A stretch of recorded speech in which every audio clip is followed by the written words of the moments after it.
Bismillahirrahmanirrahim. Assalamualaikum warahmatullahi wabarakatuh. Sahabat beriman rahimakumullah.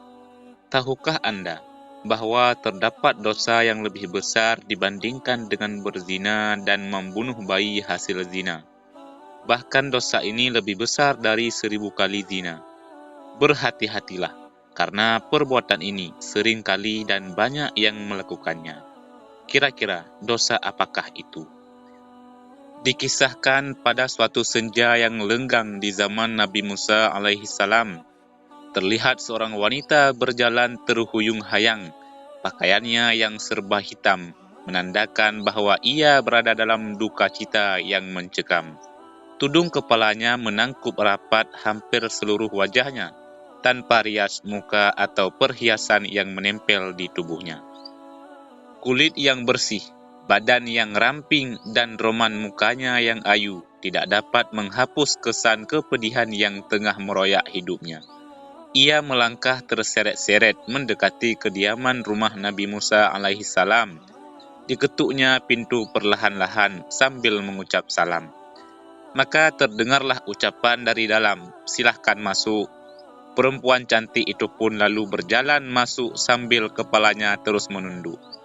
Air matanya berderai tatkala ia berkata, "Wahai Nabi Allah, tolonglah saya, doakan saya agar Tuhan berkenan mengampuni dosa keji saya." "Apa dosamu, wahai wanita ayu?" tanya Nabi Musa alaihissalam. "Saya takut mengatakannya," jawab wanita ayu tersebut. "Katakanlah, jangan ragu-ragu," desak Nabi Musa. Maka perempuan itu pun secara ketakutan bercerita, "Saya telah berzina." Kepala Nabi Musa terangkat, hatinya tersentak. Perempuan itu pun meneruskan ceritanya. "Dari perzinaan itu saya pun hamil. Setelah anak itu lahir, kemudian saya langsung mencekik lehernya sampai meninggal," ucap wanita itu seraya menangis sejadi-jadinya. Mata Nabi Musa pun berapi-api. Dengan muka berang, ia menghardik perempuan celaka itu. "Pergi kamu dari sini, agar siksa Allah tidak jatuh ke dalam rumahku karena perbuatanmu," teriak Nabi Musa sambil memalingkan wajah karena jijik. Perempuan berwajah ayu dengan hati bagaikan kaca membentur batu yang hancur luluh lantah, segera bangkit dan melangkah surut. Ia menangis terangguk-angguk dan keluar dari rumah Nabi Musa alaihissalam. Ratap tangisnya amat memilukan. Ia tak tahu harus kemana lagi hendak mengadu. Bahkan ia tak tahu kemanakah kakinya akan melangkah.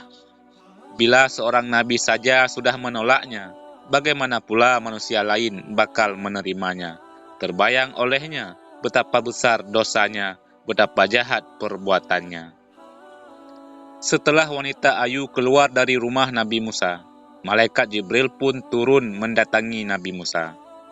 Malaikat Jibril lalu bertanya, "Mengapa engkau menolak seorang wanita yang hendak bertaubat dari dosanya? Tidakkah engkau tahu dosa yang lebih besar daripadanya?"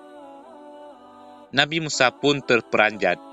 Dosa apakah yang lebih besar dari kekejian wanita pezina dan pembunuh itu? Maka Nabi Musa dengan penuh rasa ingin tahu bertanya kepada Malaikat Jibril, "Betulkah ada dosa yang lebih besar daripada perempuan yang hina itu?" "Ada," jawab Malaikat Jibril dengan tegas. "Dosa apakah itu?" tanya Nabi Musa yang kian penasaran. "Orang yang meninggalkan salat dengan sengaja dan tanpa menyesal," jawab Malaikat Jibril. "Orang itu dosanya lebih besar daripada 1000 kali berzina," lanjut Malaikat Jibril. Mendengar penjelasan itu, Nabi Musa kemudian memanggil wanita tadi untuk menghadap kembali kepadanya. Ia mengangkat tangan dengan khusyuk untuk memohonkan ampunan kepada Allah Subhanahu wa taala untuk perempuan tersebut. Nabi Musa menyadari orang yang meninggalkan salat dengan sengaja dan tanpa penyesalan adalah sama saja seperti berpendapat bahwa salat itu tidak wajib dan tidak perlu atas dirinya. Berarti ia seakan-akan menganggap remeh perintah Allah Subhanahu wa taala itu. bahkan seolah-olah menganggap Allah Subhanahu wa Ta'ala tidak punya hak untuk mengatur dan memerintah hamba-Nya. Sedangkan orang yang bertaubat dan menyesali dosanya dengan bersungguh-sungguh, berarti ia masih mempunyai iman di dadanya dan yakin bahwa Allah itu ada. Itulah sebabnya Allah pasti mau menerima kedatangannya.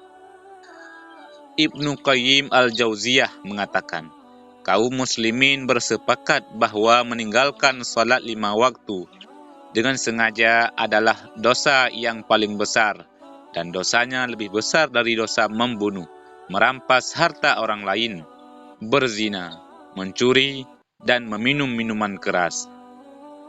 Orang yang meninggalkan akan mendapat hukuman dan kemurkaan Allah Subhanahu wa Ta'ala, serta mendapatkan kehinaan di dunia dan di akhirat. Di dalam riwayat yang lain juga dijelaskan bagaimana kejamnya siksaan bagi mereka yang meninggalkan salat. Ibnu Abbas radhiyallahu an berkata, jika langit sudah terbuka, maka malaikat akan datang dengan membawa rantai sepanjang 7 hasta. Rantai tersebut akan digantungkan kepada orang yang tidak melaksanakan salat. Kemudian dimasukkan ke dalam mulutnya dan akan keluar dari duburnya. Kemudian malaikat mengumumkan, ini adalah balasan orang yang menyepelekan perintah Allah. Adapun ganjaran dosa ketika kita dengan sengaja meninggalkan salat fardu, di antaranya adalah, jika 1 kali meninggalkan salat subuh, maka hukumannya adalah masuk ke dalam neraka selama 30 tahun. Sedangkan 1 hari di neraka sama dengan 60.000 tahun di dunia. Maka artinya, 1 kali dengan sengaja meninggalkan salat, maka bersiaplah akan mendekam selama 60.000 tahun di neraka. Jika meninggalkan 1 kali salat duhur, ganjarannya dosanya sama dengan membunuh 1000 umat Islam. Jika meninggalkan 1 kali salat asar, sama dengan dosa meruntuhkan Ka'bah. Jika 1 kali meninggalkan salat maghrib, sama dengan dosa berzina dengan ibunya jika laki-laki, atau berzina dengan ayahnya jika perempuan. Jika meninggalkan 1 kali salat isya, maka ia tidak akan diridai oleh Allah Subhanahu wa Ta'ala untuk tinggal di bumi dan akan didesak mencari bumi atau tempat hidup yang lain. Salat merupakan ibadah wajib yang tidak bisa diwakilkan kepada siapapun dan jangan ditinggalkan walau sekali, meski dalam keadaan apapun.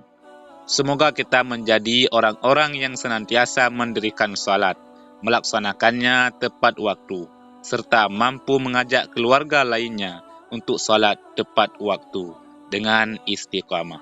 Wallahu a'lam bissawab. Wassalamualaikum warahmatullahi wabarakatuh.